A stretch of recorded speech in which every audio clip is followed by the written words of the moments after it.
Hey everyone, welcome back to Reissued Live. If you're new here, my name is Andrew. If you're watching this, you're probably not new here. So, welcome. Thank you for joining me. As we're coming in here, I put down in the chat, I would love to see if you could let me know where you're watching from and what time it is there. I always find that fascinating. Especially my friends in like Australia and New Zealand that are like up in the middle of the night. Hopefully, I'm doing this at a different time. Usually I do this like earlier in the day on a weekend, but I thought I would do one more toward the evening so that maybe it would appeal to people in different time zones. But yeah, I can't always make it work for everybody, but thank you for joining me if you're here so far. Hi, Lindsay. Oh, Northern Ireland. Lindsay, I didn't realize you were in Ireland. That's awesome. What time is? Oh, it's 9 p.m. Excellent. Okay, we kept you within relatively normal hours. All right. So as people are still coming in here, thanks for joining me. I wanted to jump on and do a live this week, partly because despite my best efforts to be on a weekly upload schedule, it's just with the bathroom renovation, certain projects just take a while. So we've just finished up the bathroom vanity this week. And so I just shot the talking for that today, and I'll be editing that to come out next week. But also because we hit 30,000 subscribers, which is amazing. I had such a warm response to the kitchen makeover video, and I really appreciate everyone that watched that and had such lovely comments and feedback. I was super excited about that video when it came out. I'm very happy. I'm here in my kitchen now. I love it. I think everything turned out really beautifully, and I'm glad that y'all enjoyed that as well. But yeah, 30K is a big milestone here on my channel, and I'm so grateful to everyone that's watching. It really is continuing to make this YouTube dream into a reality and to make this a more sustainable part of my life. So I appreciate you. It's been a while since I've done a straight up question and answer live here on my channel, like close to a year. So I did reach out on the community tab and also on Instagram to sort of get some questions. You're welcome to leave some in the chat as well. I can address this kind of as we go, but I did have a lot of very interesting questions that were over on Instagram and in the community tab. So I have kind of listed them out here, and I would like to work through as many of those as possible because there's some really interesting topics that y'all brought up, kind of following under general categories of like home makeover and then thrifting, and then what I'm kind of dubbing as creative process. Let me just check in with the chat here. Good evening from Morocco. Amazing. Scarborough in the UK. I have so many people in the UK and Ireland. That's amazing. Michelle in Florida. Awesome. What brand is my fridge? My fridge is an IO fridge. I think it's a Canadian brand. It was pricey. Oh, hi. Oh, there's Bliss. Bliss is my mom. She's there in the chat. Everyone say hi to mom in the chat. Yeah, I love my fridge. Someone commented. Oh, I'm sorry, my brain is in 10 places. The other reason I like to do lives like this is that I've had so many comments. You know, whenever I get a lot of new subscribers on my channel, I get an influx of comments, and over the last week, I just haven't had time to respond to comments as much as I wanted to. And so, as questions come up, things that I've seen people comment, someone did ask about my fridge and how it's held up and if I still like it. You know, I didn't really mention it in the last video, but I did mention it when I did my kitchen video before. I've had my fridge probably over 2 years now. It sat in my hallway for a while before my kitchen was done. I love my fridge. It's not for everybody because it is quite small. You know, it's smaller than a big standard fridge. But for what I need, it's amazing. It's held up really well, and I think it's beautiful. It was a splurge, but I think it was worth it. Hi, Tom from Scotland. Hi, Brandy, tuning in from Arizona. Hear more details about personal history to current work, which I know exists outside of social media content too. Hi, Brandy. If I have time at the end, I will address that. I'm going to go ahead and move in with the questions that were sent to me first, but I've covered some personal stuff in my very first live, so you can go back and watch that. But of course, I'm happy to talk about it again now, but I'd like to move on to some newer questions just to get that there. Okay. Oh, that's okay. I'm gonna start on some questions here, but I'm gonna jump into these as they feel good. Y'all are coming with me with some really good questions here. Okay. So first of all, questions that people asked in the over on Instagram, sort of pertaining to home makeover. Do you have any home projects that you've completed that you no longer like? I addressed this question a little bit in my like end of year wrap up last year. It's the carpet tile rug that I made for the atrium. It was a fail project. in my mind. It was fine. I don't still love it in terms of, there's certain projects that I think I could have done differently or that maybe would have turned out better, but that's the only one in my house that I actively just don't really care for now. That being said, I think the kitchen makeover, refresh, whatever we want to call it, is perhaps indicative of where I'm feeling in terms of the rest of my home makeover now, where I'm not looking to make changes to any of my spaces, like structurally or in terms of painting or finishes or whatever. But I do feel like my personal style and my decorating ability has improved and my taste has been, sort of elevated over time. And so I'm sort of looking back at spaces that I've styled or that didn't ever really get styled completely and looking at ways to sort of infuse a little bit more personal style into them aside from the actual structure of the room. The other thing, one other thing that I will point out, that as we're moving into, getting ready to install the clawfoot tub with the shower surround in the bathroom, the primary bathroom. In the guest bathroom, I was so excited about doing a glass shower in there because it's very elevated. It looks great. And my mom was like, "You're going to hate cleaning that. It's going to have like water stains on it all the time." And I'm like, "No, it's going to be fine. It's going to be fine." Cleaning that has been rough. So I am happy to be having a shower curtain in my clawfoot tub bathroom situation, because I would do it again the way that I did it, but I don't know. That's just something that comes to mind there. Wow, so many people in the chat here. Okay. Okay. Next question here. When will your home renovation be completed? That's a very open question because one, I have a habit, those of you who've seen my channel know this, is that I think, oh, this project is going to take like a couple days. And it's like 3 weeks later, I'm still laboring over it. So it's a little bit hard for me to give an estimate on that because I'm overly optimistic about how long things take. But also because I don't really know, I feel like I've said a lot on my channel recently that like, when is something ever done? And I think, there's a version of my house where every room is complete and decorated. And then there's a version of my house where we start to move on to things like, I don't know, Matt was here the other day. So here in my kitchen, there we go. So this window here, if you look at it up close in any of the after footage, you could see that it's like kind of messed up. These are all the original windows in my house. This is the only one that is like damaged. It's just not like the sash in the middle is kind of like sagging. It's rotting a little bit. And so at some point I would like to replace that, but to, replace an original window and have one custom made for that is very expensive. So I'm like, why not make it a door and have a little like cafe balcony area? And then Matt was here a couple of weeks ago and he's like, why not make the back deck just extend along the whole back of the house around and connect? And it can be like a whole, so it's just a matter of like, there's life decisions about how long am I actually going to be in this house? Where do I want, I think if I continue to stay in this house for any length of time, there will always be projects to work on. So yeah, done is a relative term. And the question from Michelle, who's here in the chat. Hi, Michelle.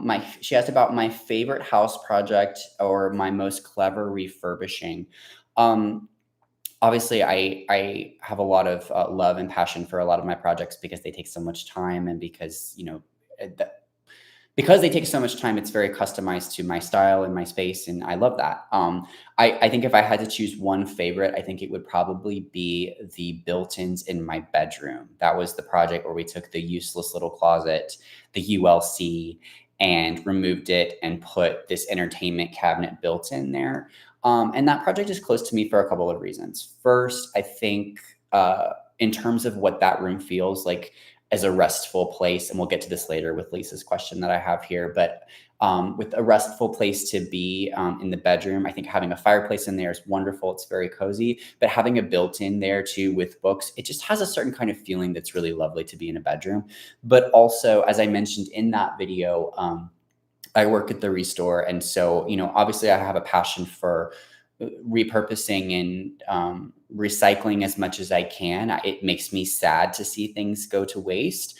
And entertainment centers are, at the Restore, we don't take them for donation anymore. Occasionally we end up with them in the store because people drop them off or because, maybe they're in better condition or maybe they're better materials or a better style, but we don't take them. And when we do take them, they don't sell. And that's the reason we don't take them.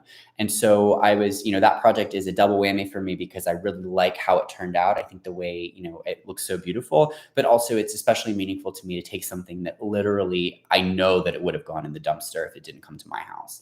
And so, it's one thing to go to the store and to like, when we go thrifting and we find a great hunt that like everybody likes, there's a joy in that, but it's different than taking something that no one likes and turning it into something that's beautiful. So I think that's probably my favorite thing there. Moving on to thrifting in that, this is sort of a good segue here. Over on Instagram, someone asked, what is the most underappreciated item people should look for when they visit the thrift store? I have a couple of these.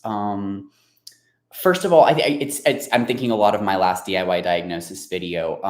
I have been seeing a lot of like Asian art, Japanese art in the thrift store lately. I think that's something that's underrated currently because it's not really trending. I did see, I think in the latest like Magnolia magazine, there was like an Asian screen on one of the images. But I don't know. I feel like I'm seeing that a lot at the thrift store, and it's not flying out of there. I have a soft spot for Asian art. I think it's beautiful. I think I grew up with a lot of that in my grandmother's house. She had a lot of Asian antiques. So that is something when you come across it, I think it gives a nice warmth to a space. The other thing that I see a lot of is wood furniture that's maybe not what people are looking for, but it's good materials. I'm thinking specifically of that dining table that I mentioned in the last DIY diagnosis video that had all the carving on it. Like maybe that's not your dream dining table, but there's so much good material there to work with. I think about in the bedroom makeover, the angled piece that's over the mantle is a dining table top that's been, it's cheaper and more economical and or eco-friendly to go and purchase something that is of use rather than going to the store and buying new wood, right? So I think wood materials, like raw materials, are something that is that can be a good thing to grab. Just checking here in the chat.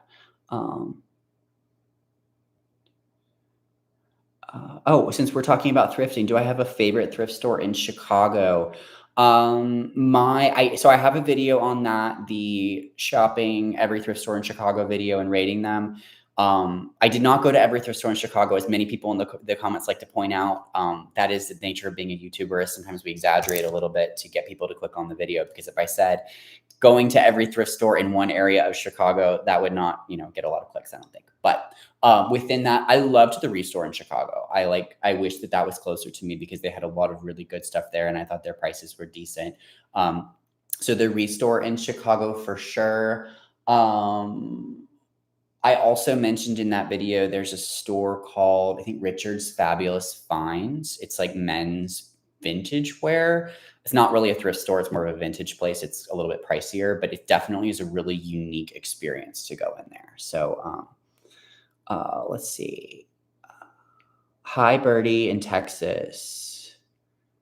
And there's someone else in Chicago. Hello. Okay, I had a question, continuing with thrifting here. Joanna asked, I wish I had the whole questions here in front of me to read them out, but she asked about thrifting in New York City. So I did live in New York City for 7 years before I moved here to Georgia.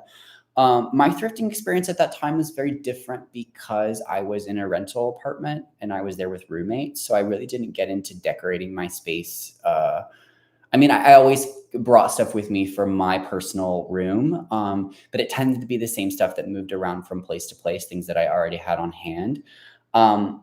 Thrifting, furniture in New York City is such a unique experience. Like at the time, Craigslist was a big thing before it got like totally scammy and whatnot.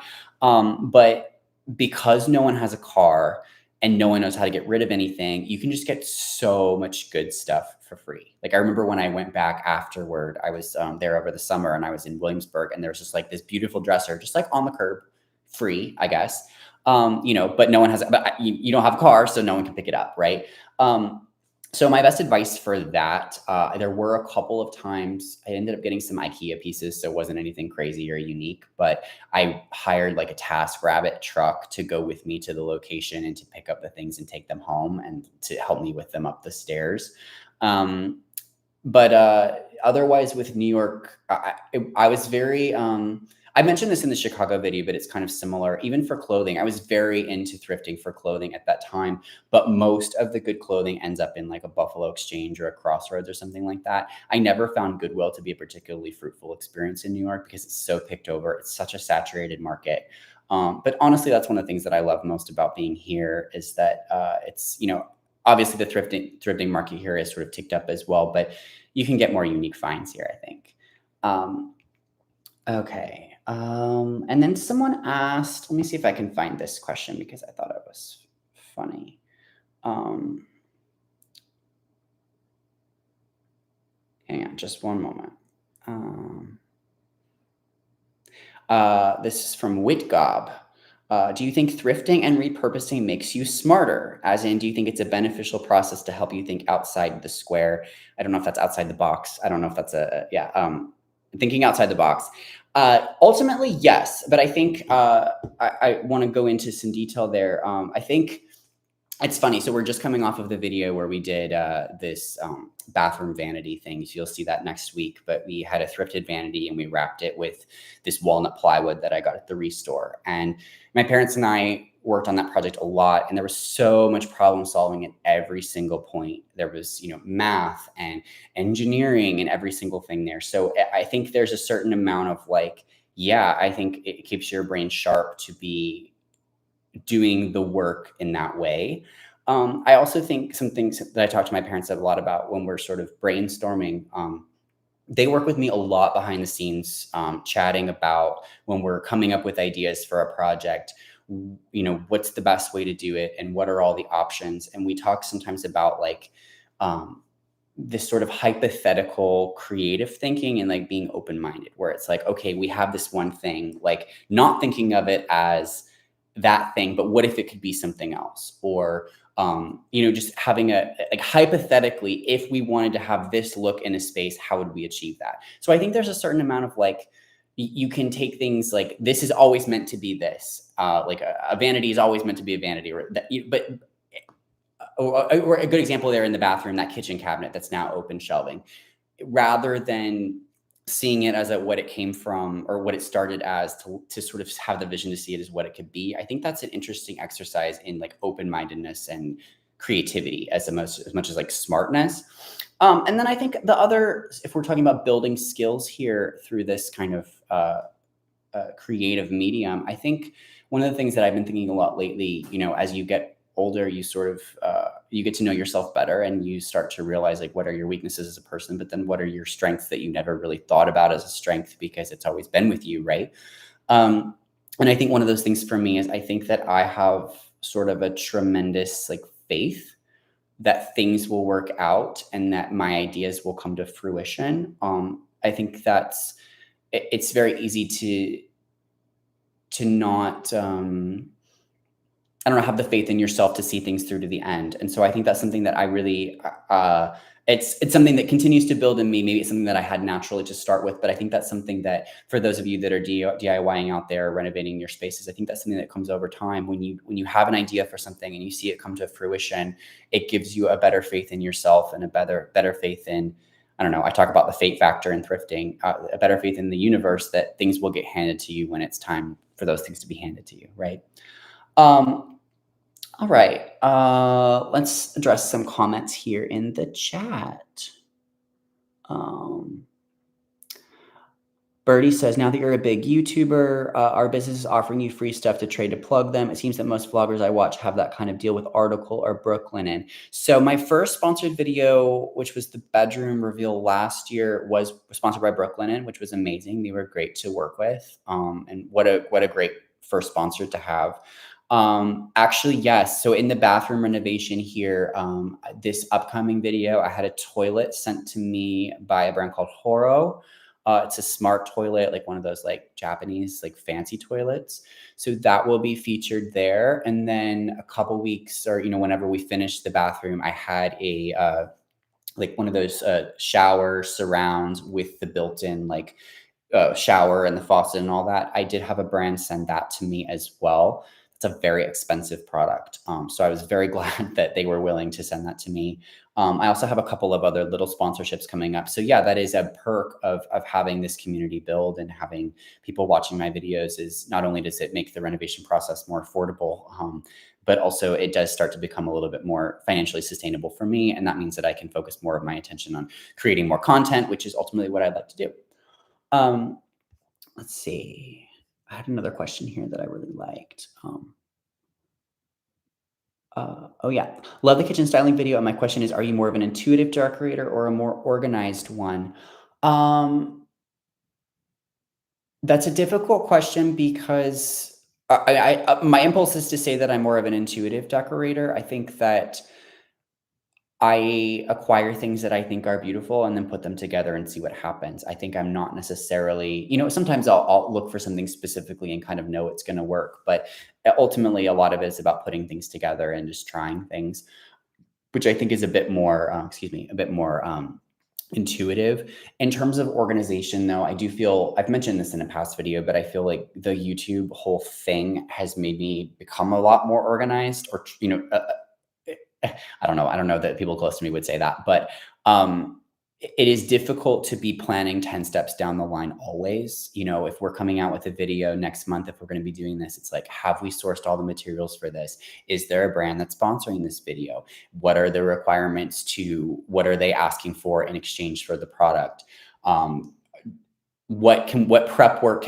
What prep work can we be doing to make sure everything's ready? The bathroom videos have been that a lot. Like, we spent a lot of this last week working on the vanity, but there was weeks of tiling and grouting and painting in small enough increments that by the time we got to this video, it was all there. Again, my parents are tremendously helpful with organizing that, but I think there is a lot of organization that goes into that. But in terms of the way that I decorate a space and that my designer self that I'm finding, I think it's definitely a lot more intuitive. But I am sort of finding as well, and this is something that I want to try to accumulate as much as possible. I'm finding kind of rules in a way of like certain things that I'm noticing are working a lot. And so, it seems a little bit that what has always been trial and error is now becoming a little bit more like, I know, certain things are going to work or not work. And so I like to start compiling those so that I can share that information with you so that you can, you know, uh, utilize that as well in your space. Someone asked, did you complete the third artwork in the triptych in your recent collage collaboration with Leah? No, it is sitting there exactly where it was right when I finished that video. It's so funny. I was watching a video. I've been watching a lot more content from Rachel Maxey recently. I just find her really entertaining, and I like her kind of world that she's created. But I think she did more. It was a video that was sort of, I don't know. She was like reorganizing a space or something, and she's like, basically these days, if it doesn't happen for my YouTube channel, it doesn't happen. And that is kind of where I am now, where it's like, as much as I would like, I would like to be able to set aside time to be in the studio and not be on camera. Everything right now is, I'm always pushing as hard as I can just to get a video out. So I have not touched that at all. I do have some new ideas for it though. So I hopefully will revisit that and share that with you. All right. There was another question that I still have the question up there from Brandy that I will address. I think I probably will have some extra time at the end based on how we're moving along. So yeah, I'm going to go ahead and move into these next questions here.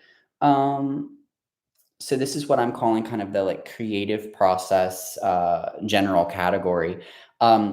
Someone asked me just today if I'm going to be doing any more clothing upcycle videos. For those of you that are relatively new to my channel, when I started my YouTube channel over 4 years ago, I was doing a lot of clothing, primarily thrifted, sort of upcycled clothing.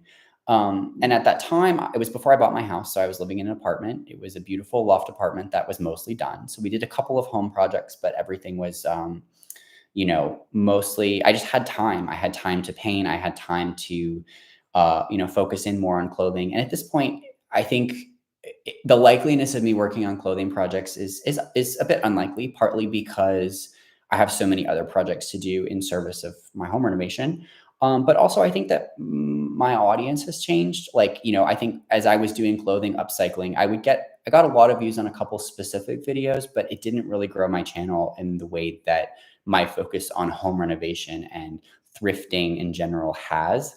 Um, so that's something that I'm really kind of coming to terms with as a YouTuber in general, is like, as I want to continue to make content that I want to do. I want to, part of this is I think of myself as an artist, and um, I want to be true to what I'm feeling creatively.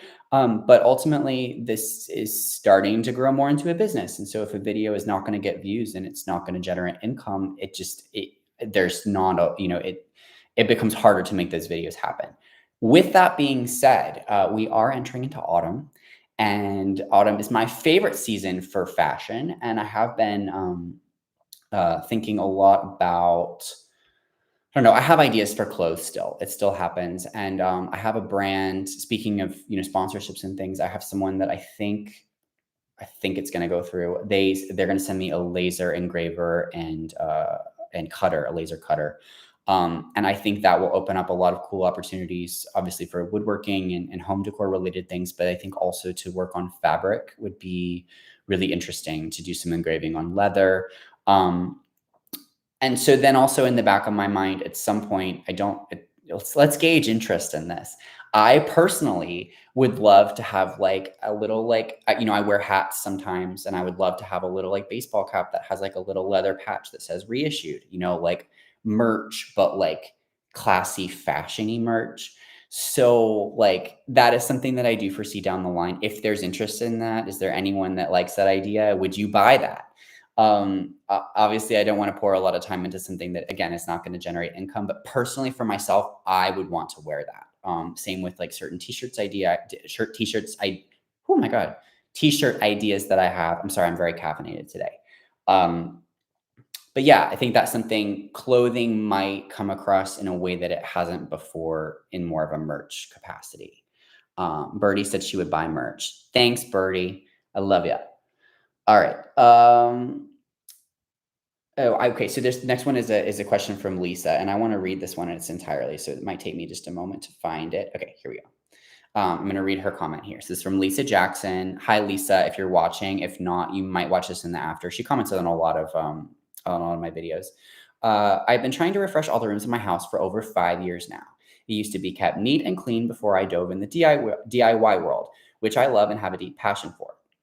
I sew, refinish, strip, and paint furniture, upholstery, and even use a few tools. I've done a lot, but my house always looks a mess, and it's never at a stopping point. Clutter and dust everywhere. What is your process for deciding on projects? And do you live in a "it's going to be great one day" house of turmoil that's always a mess? Or do you manage to keep the rest of the house in order with minimal messes? I've tried to actually complete projects and clean as I go, but I'm a project jumper and go from sewing to painting or working on something specific back and forth all the time. That's a hot mess. She says, because I feel every waking minute I need to be doing something to reach my end goals. In the meantime, I get down on myself for letting it get so bad, and then I'm depressed because it's never complete. Help. Okay. So I'm smiling through this whole process. I don't mean to make light of Lisa's plight here. I'm smiling because I feel this a lot. It's very relatable to me. It's funny, we did the bedroom makeover reveal like a couple months back. I had maybe a good week or 2 weeks that space looked like that. And then we moved on to the bathroom reno. So there's been this like ugly mat that's there to like try to keep dust from coming out of that space. My toilet was sitting in a box in my bedroom for like a month. There mirrors and art. It's long story short, I think that's a part of the process. It certainly is for me. And it is discouraging to, feel like you have a space done and then to feel like you're moving on to the next space. And so everything moves out of the new space and into the space that you already finished. And so you just feel like you're constantly living in a state of chaos. It's gotten better the more rooms that have gotten done. I think, as I mentioned earlier, I bookmarked with the bookcase. I think my bedroom, again, even with the bathroom being kind of messing up my bedroom now. The bedroom is still a really restful space for me, and I think it's important to have those like moments of rest. Um, I think the other thing, my mom and I were talking about this. She had read something about, I think someone had called it like the 80%, excuse me, when you're renovating a space, like often people will get the renovation or the makeover of a space to like 80% done. And then there's all those little like finishing touches that just don't really ever get done. One of the things that is both stressful but also helpful about creating for a YouTube space is that ultimately you have to do the last 20% at some point for the reveal. And so, there's been times where it seems like it would make more sense to move on to a different space or to jump around to something else. But I'm like, people want to see an after that looks perfect. And so this needs to be 100%. I say 100%. There's often like it's maybe disorganized in the areas that you don't see, but for the most part, the projects get done. And so that would be my advice to Lisa. It, choose a space and push to 100%. Maybe you're still jumping around from one medium to the next, but I would personally try to focus my energy in one space, partly because once that is done, it will give you a place to go that feels organized and put together. And then also, when we talk about that faith thing again, I think that when I started finishing certain spaces, it gave me faith in myself that I can do this, right? I think when every space is at 80% and nothing is done, then you're like, not only are you living in a state of turmoil, but you also are in a place of like, you don't see how good it can look. And you're like, wow, maybe I can't do this. Um, and you start to question everything. So I would encourage, obviously, there's been multiple points in the renovation. Like for instance, my studio makeover. I haven't done a video on that space it's going to be probably close to a year. The floor needs to get painted in there. We're waiting to paint the floor until the living room floor gets painted because I want those two rooms to have the same color. I'm not committed to a color. There's just so much stuff in that room. It's overwhelming to think about putting it somewhere else.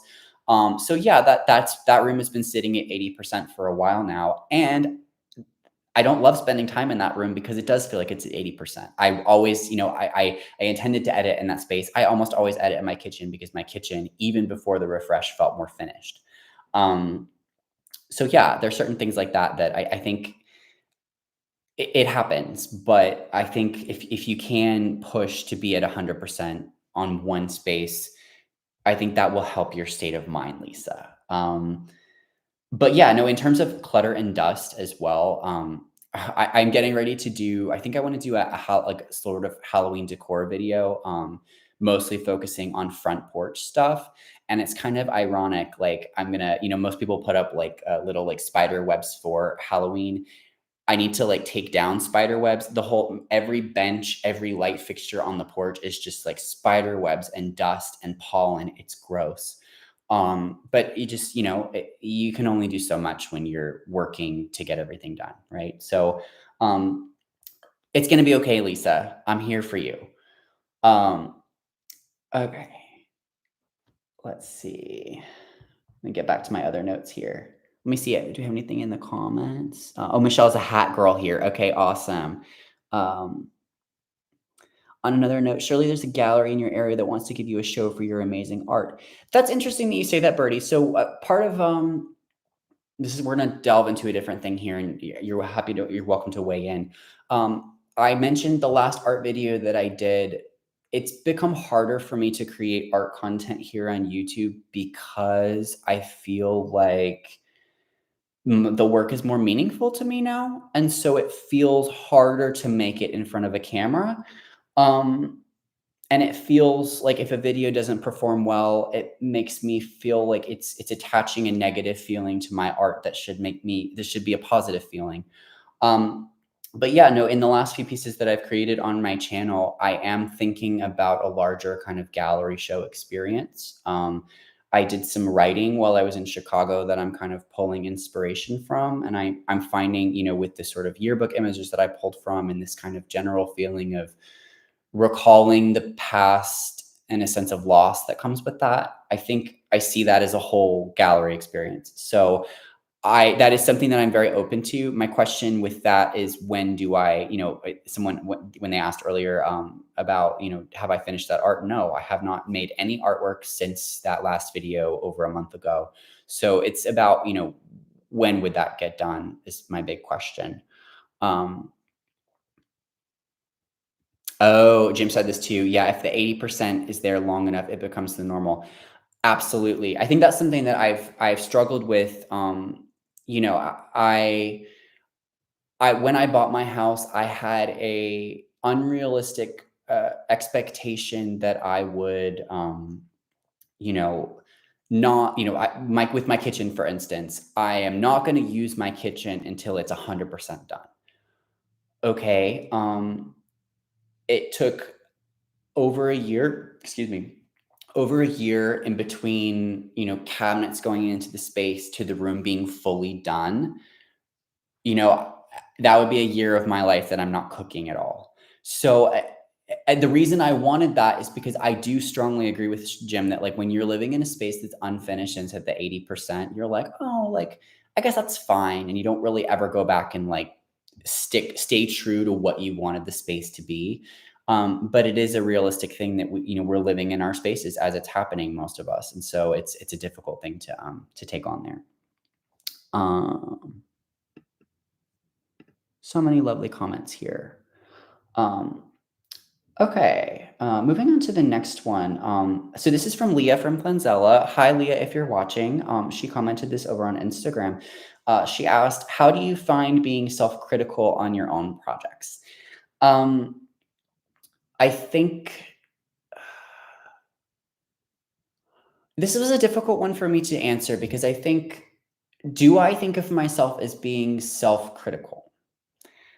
Maybe a lot of people out there watching this will be like, yes, Andrew, how do you not see this?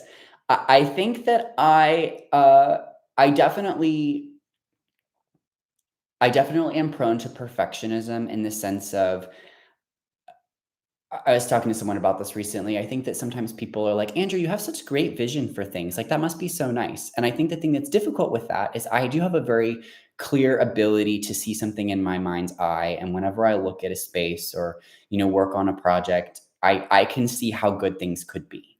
And so it's difficult to me at any point to settle for something that is less than what I see in my mind's eye. So in that sense, I'm self-critical, but it has less to do with feeling self-conscious about my abilities and more to do with being frustrated that things can't manifest in a way that creates the perfection that I know it could be. And that's something that I'm letting go of.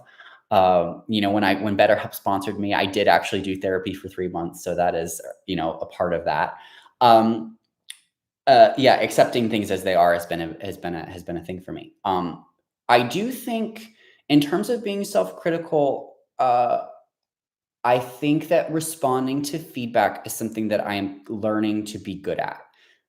I say that, I don't know that I'm good at it at all. I'm learning to not be bad at.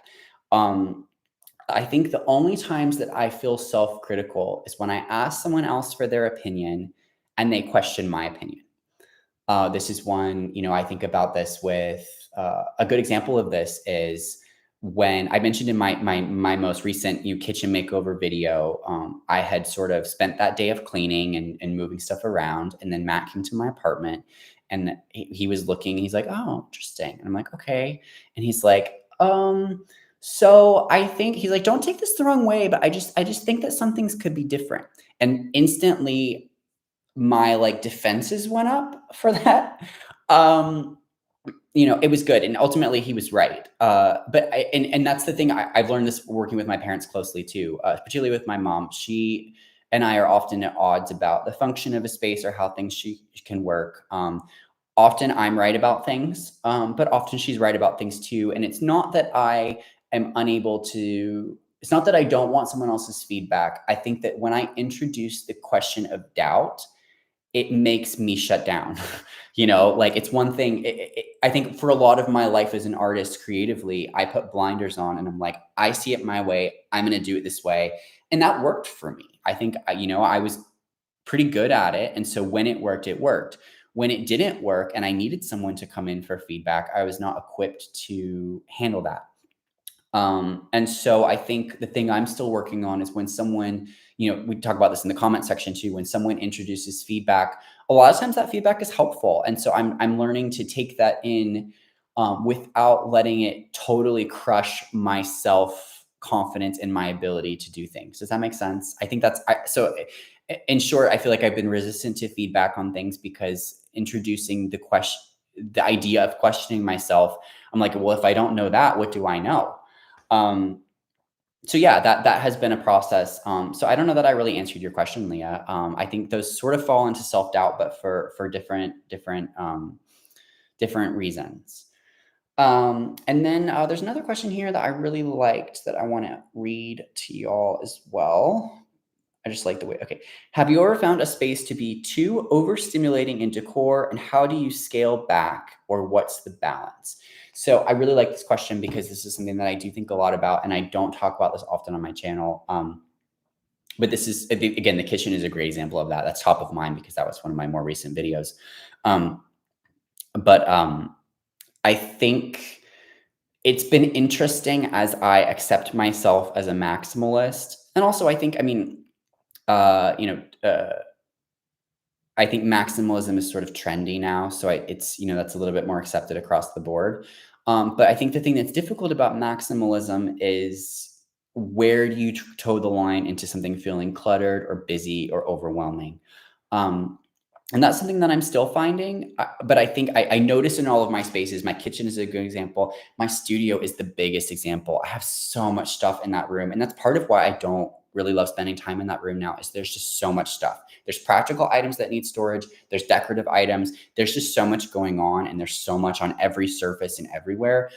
So when I do the final reveal on that video, a big part of that process will be editing, taking a lot of stuff out of the space, trying to create as much space as possible for functional items because that's the priority, and maybe scaling back on the other items that are in the room because right now it's just overwhelming. There's so much in that space. There's so much visually. I think it's also a matter of, uh, as much as I have a love for the things in my space, I love stuff. I think one of the things that I'm good at is I think it requires being a little bit savage about which items get to stay and which items go somewhere else. So for instance, in my kitchen, I took out some of the art that was in the space before, not because I don't love it, not because I don't plan to put it somewhere else in my house. I hope I find a space for it, but because it wasn't working with what this space needed to be. And I think that's a mistake that people make sometimes is, as lovers of stuff and as people that have a little bit of a sentimental attachment to certain things, we think we can hold on to everything and call that maximalism, when really it's about, there's some level of editing and curating that goes into putting the right things together so that it doesn't feel overwhelming and cluttered, as opposed to like beautifully full. Does that make sense? So in terms of offering advice to anyone that may be struggling with this question of, I like a lot of stuff, I enjoy maximalism, but my space feels overwhelming and cluttered. I think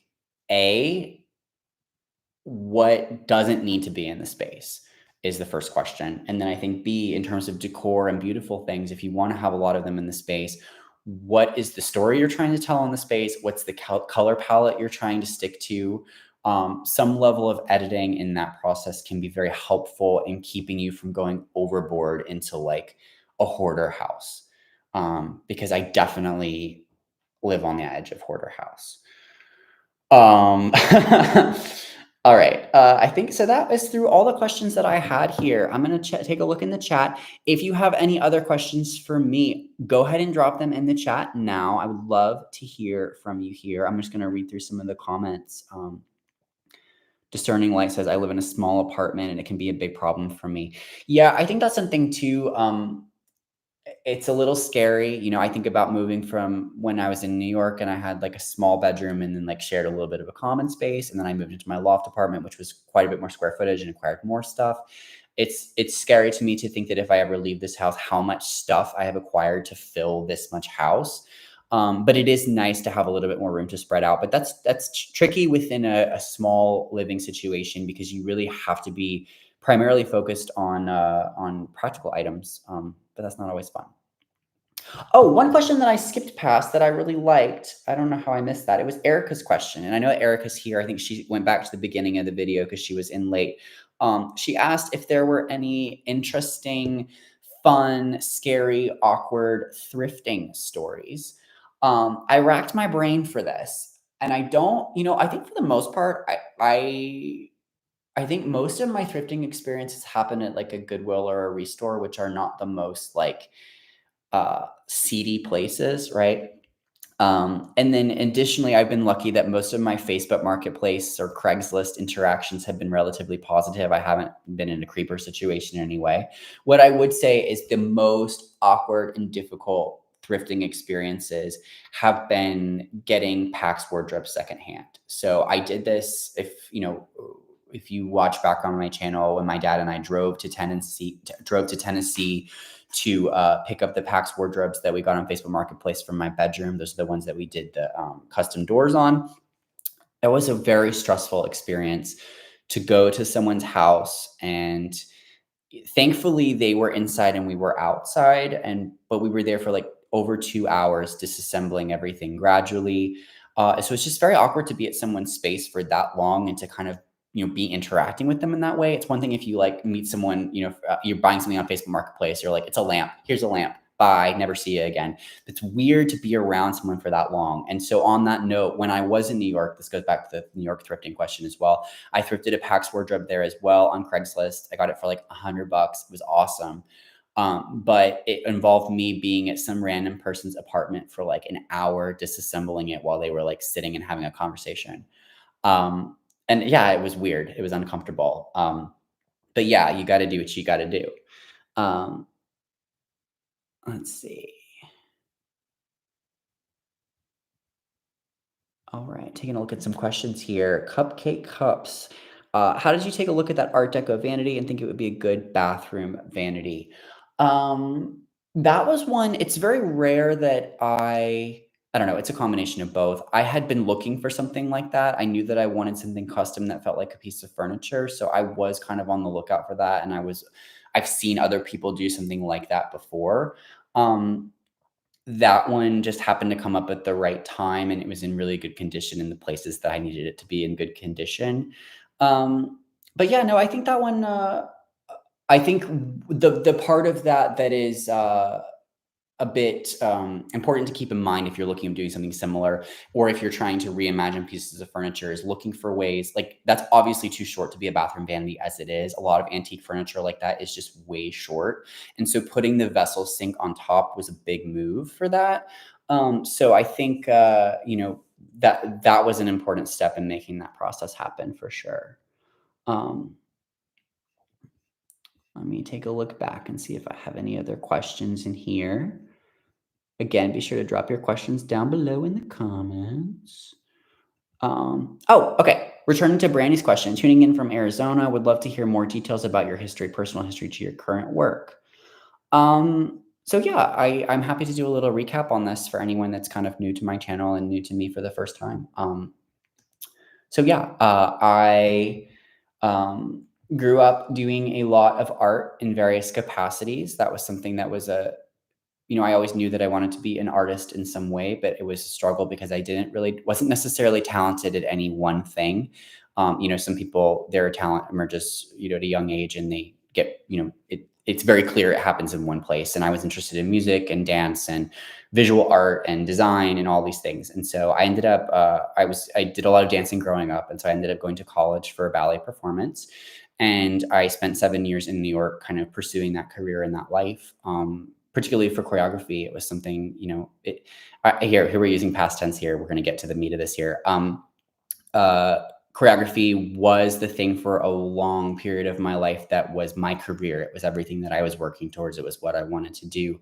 When I chose to leave New York because of the COVID situation, I intended to keep that part of my life alive. And for a while, the residual effects of my past life it worked out. I was continuing to choreograph and work virtually with people and travel and whatnot. And over the past year, I've sort of been able to get back into dance a little bit. I was in Chicago, dancing at Lyric Opera. I think one of the things, getting personal here. Um, I think it's difficult for me as someone that has, I feel like I've lived multiple lives. I had my dancer self life, then it moved into being more a choreographer person. I had this new part of my life here with this YouTube channel, and that's a part of my life. And so it feels very tiring to change who I am all the time. It was weird. It was a very weird experience for me to go to Chicago to dance because I was away from my channel. I was away from my family that I now spend a lot of time with. I felt like I was jumping back into a different version of my life, and that was weird. So yeah, I think I'm going to shelf the dance part of my life for a while now, and really focus my energy here because I feel like this is the place that I uh, am feeling momentum happening, but also that I feel is the most authentic version of who I am now. So that's kind of that. In terms of the channel and reissued, so I actually in 2016 came up with the reissued logo, and I was wanting to get into sort of changing clothes. I mentioned that earlier that I started working mostly in clothes, and that was that I was creating costumes for my dance pieces. And so I was constantly sort of doing upcycles on clothing to make them what I envisioned for a costume for a stage production. And so early reissued was going to be kind of a clothing brand of upcycled things. That's a difficult business model at that time because I was so focused on my choreographic career, but also because I don't like making the same thing twice. And so it's very hard to make everything a one-off thing. It's hard to be able to charge enough to make that worth the time. Um, so when I moved here to Georgia, I started my YouTube channel, and it was a great opportunity to be able to create in the way that I was wanting to, but to have it be more about a creative process experience rather than a product experience. And then again, that's evolved into me doing more home decor and my house. Um, Couple questions here at the side. Uh, who and what is inspiring you at the moment? I'm gonna jump back to that. There's something that it's in the back of my mind, but I'm not gonna be able to think of it now, and I don't want to say for 2 minutes. How is the French cleat storage system functioning? 10 out of 10. It's awesome. I have not moved anything around, so I can't necessarily speak to how convertible it is, but it's still holding up beautifully. Um, and then my mom has the question, we need to explore the history of your house. That was another line of questioning that I had here. Someone over on, I think it was on the community tab, um, asked some questions about my house specifically. Let me jump over to those. That were great questions. This is from Paul. How much research have you done on the history of your house? So this is one I really need to do this, and I haven't. I can't believe I haven't done it yet. So when I purchased my house, it said it was built in 1930. It said that on the listing. I have very strong feeling that my house was built prior to 1930, just based on the architecture. A lot of really knowledgeable people have been watching my videos, and they're like, "Oh, it's these moldings, it's this." Certain architectural details of the house speak to it being older than that. It's difficult within the region that I'm living. There was a fire that burned down the courthouse or wherever they kept the records in 1910. So even properties that are known to be older are listed as 1910 because they cannot get an exact date on those. So I don't know how close I'll be able to get to getting an exact date on my house necessarily. But in terms of how much research have I done? Not a lot. I am ashamed to say that. I do feel I'm aware of the architectural style of my home, and I feel like I'm able to implement design choices that are respectful of that. Um, so I don't feel like I'm totally butchering the history of my house, but I do need to have more information. Um, is there evidence of a cellar below the kitchen or pantry or living room? There is a crawl space below this end of the house. We're on a sloped lot here, so there is you can almost stand up underneath the kitchen in the back of the house. I don't have any evidence that that was ever a cellar, but I don't see why it couldn't be. Uh, where was the access to the attic? So we added attic access. Ooh, that's like a say three times thing. In the pantry, we cut a hole in the ceiling and went up through there because the ceiling is dropped in there.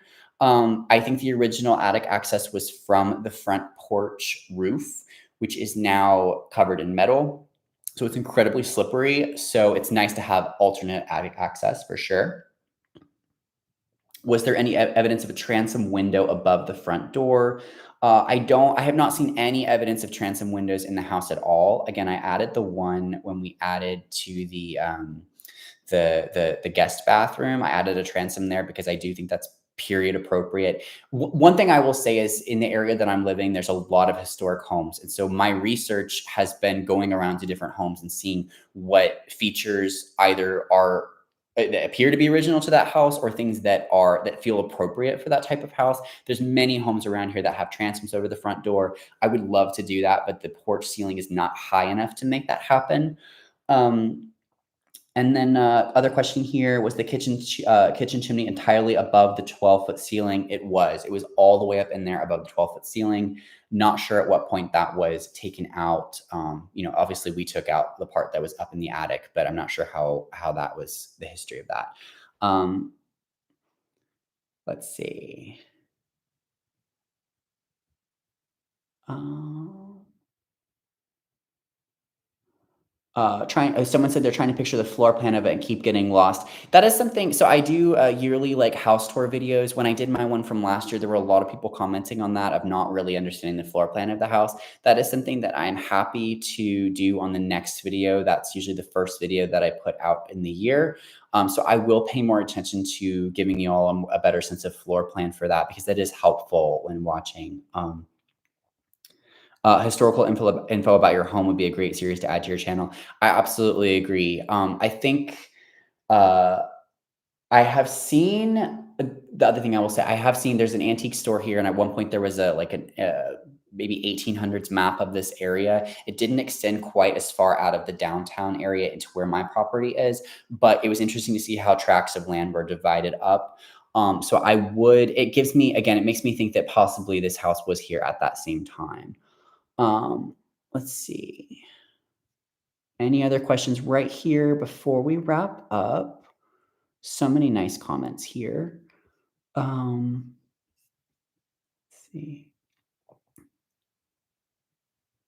Oh, Birdie, you think my house is haunted? It's possible. I have not had any crazy activity aside from the raccoons, that is. But yeah, no, it doesn't appear to be any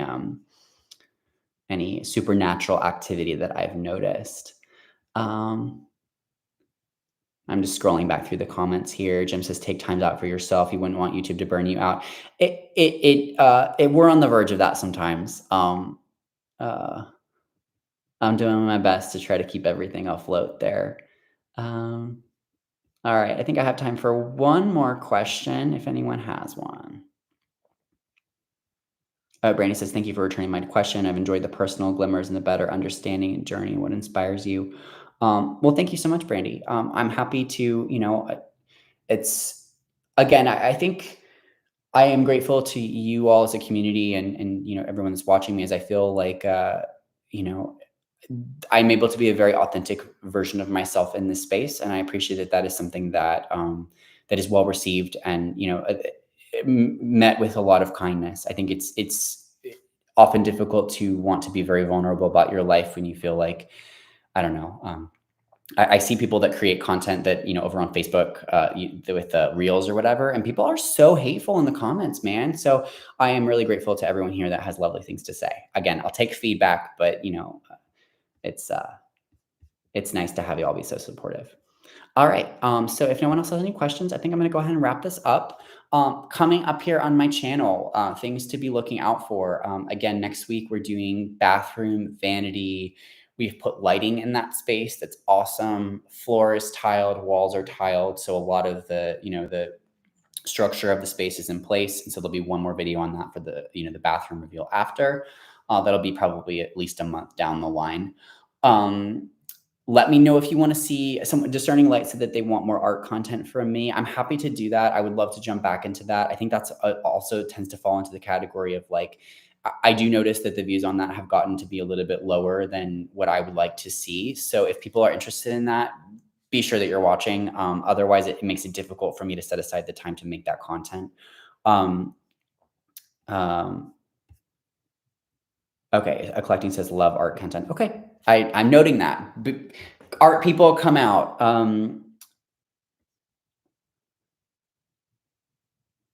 But yeah, other things coming up on the channel. I am doing some Halloween decor this year. Nothing crazy, but just like a couple little things just to kind of, project a nice Halloween vibe to the neighborhood. A lot of people in this area are crazy with Halloween decor. So I got to step up my game a little bit here.